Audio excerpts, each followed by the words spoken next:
Bonjour, j'espère que tu vas bien. On se retrouve pour une nouvelle vidéo qui m'a été demandée. Disons que j'avais évoqué l'idée et que ça avait l'air d'intéresser quelques-uns d'entre vous, donc bah voilà, je me lance. J'ai essayé de l'organiser un petit peu, mais c'est compliqué et puis de toute façon, ce que je fais le mieux c'est la spontanéité. Hein. Donc voilà, ça viendra comme ça viendra, ça partira dans tous les sens très probablement. Mais bon, ça me ressemble un petit peu, donc je précise tout de suite que c'est pas une vidéo dans le but d'expliquer ce qu'est la reconversion, de donner des pistes pour y arriver, etc. Pas du tout. Hein. Alors c'est pas non plus une propagande ni pour la reconversion, ni pour l'éducation nationale, hein. Je préfère le préciser tout de suite. Je vais juste parler de moi, en fait, je vais juste raconter ma life, une fois n'est pas coutume. C'est pas l'exercice dans lequel je suis plus à l'aise, mais bon, ça peut être intéressant. J'ai l'impression que c'est un thème qui touche beaucoup de gens de notre génération, enfin de la mienne en tout cas. Donc je me suis dit que ça pourrait être intéressant de partager l'expérience. L'intro est faite, toute mon organisation s'arrête là, c'est-à-dire qu'il y avait intro, le reste, donc on va passer au reste. Alors pour parler de ma reconversion, il faut que je te parle de ce que je faisais avant, sinon ça n'a pas d'intérêt. J'ai fait un bac littéraire, j'ai eu des très bonnes notes en langue et du coup j'ai fait une fac de langue. D'une part je trouve ça hyper compliqué déjà de choisir ce que tu veux faire à n'importe quel âge, et encore plus quand t'es jeune, que t'as pas forcément de notion de ce que sont les métiers. Et en plus de ça, aujourd'hui on ne fait plus un seul métier, enfin ça devient rare, et encore moins une seule entreprise.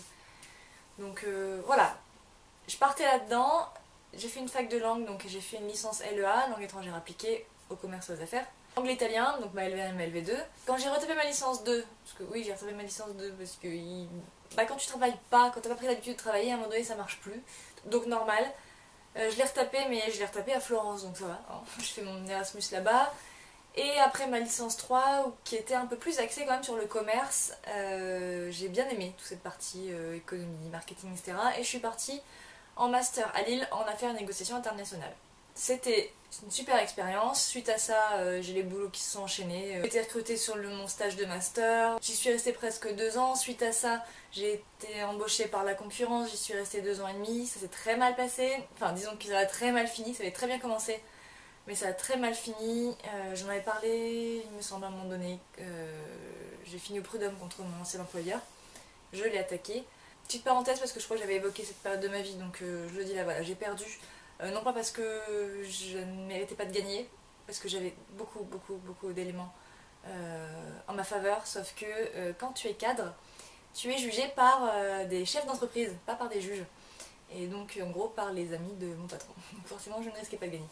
J'aurais pu faire appel et je pense que j'aurais gagné, mais j'ai voulu clore ce chapitre de ma vie parce que ça a duré 4 ans quand même. C'était long, ça me permettait de... ça m'empêchait de tourner la page et voilà. Bref, donc suite à ça, j'ai été au chômage parce que donc j'étais licenciée. Je l'ai pas précisé, j'ai attaqué pour licenciement abusif justement. Je suis restée au chômage et j'ai eu plusieurs opportunités de retravailler dans ce milieu et non. Et non. Alors c'est pas que mon ancien patron qui m'a dégoûté de ce métier. J'étais chef de produit d'ailleurs, je l'ai même pas précisé, j'étais chef de produit, donc je bossais dans le marketing, dans une entreprise qui travaillait à l'international, je voyageais pas mal, j'avais un très bon salaire, et j'ai pas voulu revenir là-dedans parce que c'est un monde qui ne me plaisait pas. C'est un monde de requins, je suis pas du tout comme ça, moi je suis un vrai bisounours. Et écraser les autres pour réussir, c'est à l'opposé de ce que je suis. Donc forcément j'y ai laissé beaucoup de plumes et pour rien au monde, mais pour rien au monde je retournerai dans ce genre de milieu. Je continue sur le parcours, après on arriverait au thème, hein, qui est la reconversion. Pendant ces 2 ans où j'avais le droit au chômage, du coup, je me suis mise à mon compte en tant que community manager et j'ai géré les réseaux sociaux de différentes entreprises de chez moi. C'était confortable, les mois où je faisais pas suffisamment de chiffres, et ben c'est le chômage qui complétait, donc j'avais pas trop de risques, c'était vraiment le meilleur moment pour tester ça. Ça a pas trop mal marché, sauf que, encore une fois, au bout de 2 ans à travailler de chez moi, à voir personne, enfin personne de la journée en tout cas, c'était pas possible quoi. En plus, il faut être organisé, je le suis pas du tout, si besoin encore de le préciser. Donc voilà, c'était bien, j'ai beaucoup appris, j'ai fait plein de choses, mais encore une fois, c'était pas ça, c'était pas ce qui me convenait. Du coup, l'idée de base, c'était de garder ça, d'une part, et de chercher un autre boulot à côté, un petit truc qui me permettrait de voir un peu plus de monde, de me sortir un petit peu de chez moi. Et il se trouve que je tombais par hasard sur l'annonce d'une copine qui était CPE dans un collège et qui recherchait des assistants d'éducation, donc des surveillants en d'autres termes, hein, des pions comme on dit, pour la rentrée qui avait lieu 3 jours après. J'ai vu ça et je me suis dit, bah, j'ai un très bon souvenir de mes années collège, c'était super sympa. C'est un petit métier en plus qui peut être bien, tu vois, qui me permettra vraiment de voir, bon, pour le coup, beaucoup de monde, puisque un collège c'est beaucoup de monde. Et bon, on verra, je passe l'entretien, on verra bien ce que ça donne. Ils sont à la recherche, voilà. J'ai passé l'entretien en n'étant pas du tout de ce milieu-là. Le lendemain, ils m'ont rappelé pour me dire que c'était bon, et le jour d'après, c'était après-rentrée. Je n'ai pas eu le temps de réfléchir, et c'est la meilleure chose qui me soit arrivée aujourd'hui dans ma vie. Mais vraiment. C'est-à-dire que si j'avais eu le temps de réfléchir, je suis certaine que j'aurais refusé pour des raisons qui sont complètement débiles, qui sont quand même, t'as un bac+5, tu vas pas faire surveillante. C'est ridicule. Ou alors, ah quand même, tu vas diviser ton salaire par 3 là. Hein. Parce que vraiment c'est ce que tu veux faire. Et est-ce que t'es sûr de vouloir supporter des gamins toute la journée? Donc comme je t'ai dit, j'ai pas le temps de réfléchir, j'ai été envoyée là-dedans et j'ai fait pas mal d'erreurs. Hein. C'est-à-dire que la bisounours en moi a cru que dès le début c'était sympa et qu'ils comprendraient d'eux-mêmes, hein, qu'il fallait écouter, qu'il fallait faire le silence, qu'il fallait respecter les autres. Mais non, c'est pas comme ça que ça marche évidemment. Donc j'ai fait pas mal d'erreurs au début, j'en fais toujours évidemment. Mais ça m'a appris beaucoup de choses et je n'ai aucun regret. Aujourd'hui, ça fait 2 ans que j'ai bossé dans ce collège. Je repars pour une 3e année et j'en suis ravie. J'en suis ravie. Alors, c'est pas tous les jours facile, hein. Très clairement, il y a des jours, quasiment tous d'ailleurs, où les gamins t'as envie de les jeter par la fenêtre. Leurs parents aussi, tes collègues aussi parfois, enfin, un peu tout le monde. Mais voilà, c'est pas facile, c'est éprouvant physiquement, c'est éprouvant mentalement, on se rend vraiment pas compte. Je sais qu'on a beaucoup de mots de parents, ou même des collégiens eux-mêmes, hein, qui nous disent que bah, qu'on fout rien, qu'on a un métier facile, enfin, vraiment pas. Il faut être au taquet tout le temps, il se passe toujours des trucs dans tous les sens. On a un métier mais on en a 15 en même temps, on est flic, on est infirmier, on est papa, on est nounou, on est prof aussi des fois, éducateur, enfin, on est tellement de choses à la fois. Et c'est en ça que c'est hyper riche quoi. On est les premiers interlocuteurs des élèves et du coup dès qu'il y a un souci, dès qu'il y a quoi que ce soit, c'est nous. Pour les bonnes choses aussi, heureusement il n'y a pas toujours que des mauvaises choses. Je trouve ça passionnant. À tel point que, alors je ne veux pas faire ça toute ma vie, entendons-nous bien, mais j'ai passé les concours donc pour être prof, je sais plus si j'en ai parlé sur la chaîne, mais voilà, j'ai passé les concours pour être prof d'anglais. J'hésitais entre anglais et italien parce que je parlais deux langues couramment, italien étant ma langue de cœur puisque c'est mes origines, mais il y a très peu de postes, en particulier en Picardie, donc j'ai passé celui d'anglais. Parce que les deux étaient le même jour, je n'ai pas précisé, mais voilà, les deux étaient le même jour, donc il fallait que je choisisse entre les deux. Je ne l'ai pas eu à très peu de points, donc c'est assez rassurant dans un sens. Je m'attendais pas du tout à l'avoir, hein, très honnêtement. Je l'ai pas passé non plus juste comme ça pour le plaisir, mais je voulais me rendre compte de ce que c'était et être en mesure de mieux le préparer les années d'après, surtout que les années d'après je peux le passer en interne vu que j'aurai mes 3 ans en interne. Donc c'est pas négligeable, hein, c'est un cours qui est, je crois qu'il y a une épreuve de moins, enfin bref, c'est entre guillemets plus abordable. Donc voilà, je suis déçue quand même parce qu'évidemment si je l'avais eu du premier coup ça aurait été encore plus génial, mais c'est pas un drame, il n'y a pas d'urgence. C'est ça qui est beau aussi dans ma reconversion, c'est que je sais maintenant où je veux aller, je sais ce que je veux faire et j'irai, doucement mais sûrement. Je vais évidemment me donner les moyens de réussir, hein. Je suis pas en train de me dire voilà, on verra bien, Diane que pourra, pas du tout. Mais juste si ça arrive c'est la meilleure des choses, si ça arrive pas là, bah, ça arrivera demain et puis ce sera aussi bien, voilà, tout simplement. Alors toutes ces certitudes je les ai moi, mais c'est vrai que des fois les assumer en face d'autres personnes ça a été compliqué ces 2 dernières années. Notamment le regard des autres quand je dois parler de moi et de ce que je fais dans la vie actuellement. Je me suis rendu compte que quand quelqu'un que je connaissais pas me demandait ce que je faisais dans la vie, je ne pouvais pas m'arrêter à je suis surveillante dans un collège. Alors j'ai toujours mon auto-entreprise, hein, mais je fais plus grand chose, j'ai un peu arrêté parce qu'en faisant 45 heures à la semaine au collège, à un moment donné c'est pas possible, hein. Il faut que j'ai une vie à côté quand même. Mais bon, mon métier principal c'est clairement être surveillante dans un collège, enfin assistante d'éducation on dit maintenant. Et ça, dire ça à quelqu'un, juste ça, ça n'a pas vraiment été possible. Je crois pas l'avoir dit une seule fois dans l'année. Je sais pas si c'est du fait des études que j'ai faites, des ambitions que j'avais, parce que moi je me voyais très working girl hein, quand j'étais plus jeune. Hein.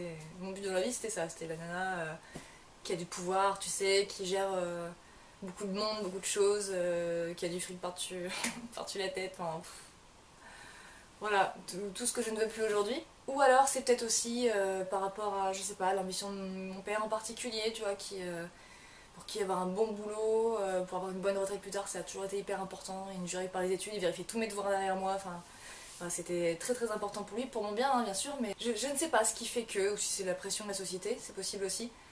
Mais j'ai toujours fait mon historique. Au tout début c'était voilà, je viens de changer de métier, j'ai quitté ce monde-là pour arriver sur l'éducation nationale, enfin voilà, je développais.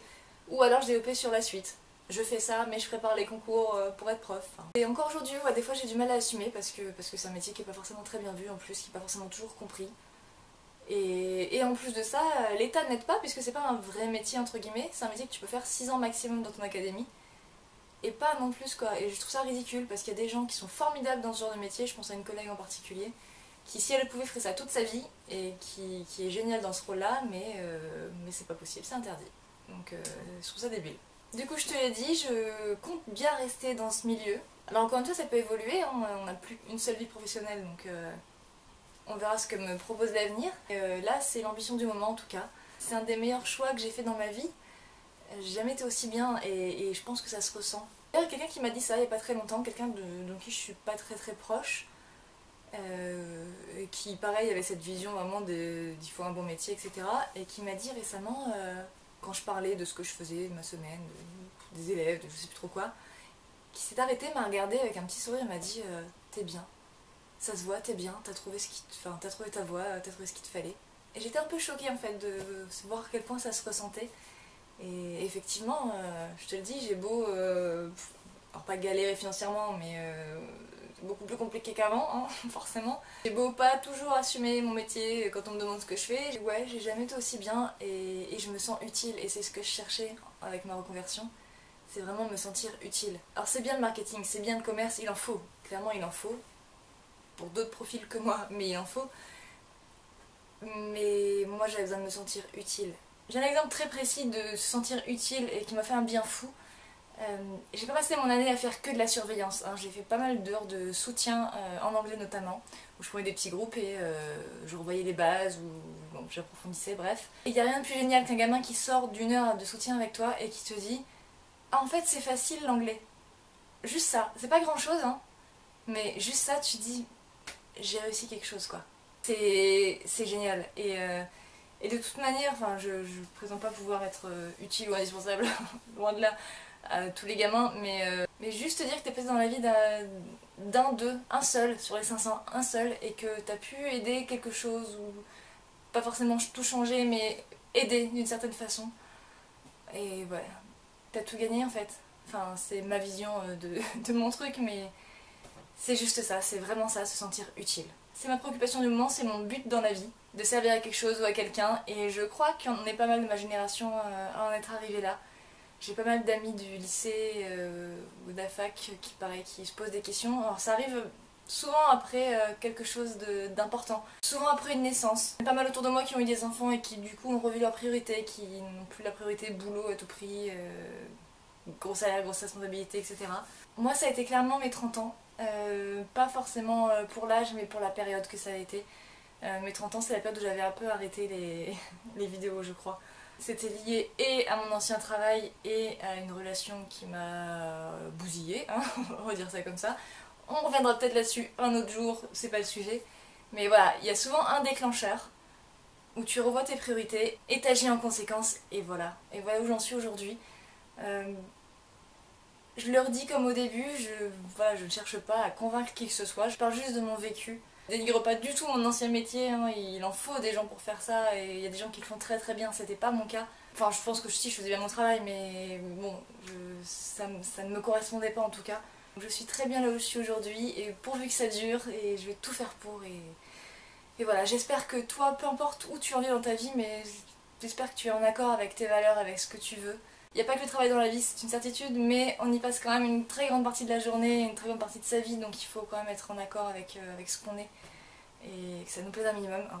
C'est ma vision des choses en tout cas. Si jamais t'as des questions, mets-les en commentaire et soit j'y répondrai le plus rapidement possible, je vais essayer, soit j'en ferai peut-être une deuxième vidéo avec mes réponses à vos questions, peu importe. Mais voilà, n'hésite pas, cette vidéo est faite aussi pour échanger sur ton expérience à toi.